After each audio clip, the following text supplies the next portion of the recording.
بسم اللہ الرحمن الرحیم۔ شروع کرتا ہوں اللہ کے نام سے جو بڑا ہی مہربان اور نہایت رحم کرنے والا ہے۔ امام جعفر صادق علیہ السلام اللہ کی مخلوق کو غذا کے متعلق درس دے ہی رہے تھے، اتنے میں کوئی کہنے لگا،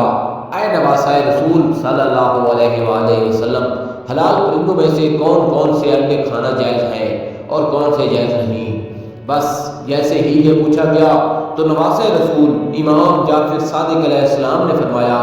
اے بندہ خدا، میں نے اپنے بابا، انہوں نے اپنے بابا، انہوں نے اپنے بابا اور انہوں نے اللہ کے رسول سے سنا، جن انڈوں کے دونوں اطراف ایک دوسرے سے مختلف ہوں ان کا کھانا جائز ہے، اور جن کے دونوں اطراف ایک جیسے ہوں جائز نہیں۔ یاد رکھنا، اللہ نے اس نشانی کو انسان کے لیے واضح کر کے رکھا ہے۔ اے بندہ خدا،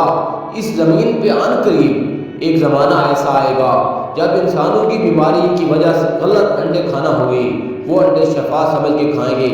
لیکن کچھ انسانوں کی ہوس اور لالچ کی وجہ سے انڈوں میں ملاوٹ اور زہر کو ملایا جائے گا،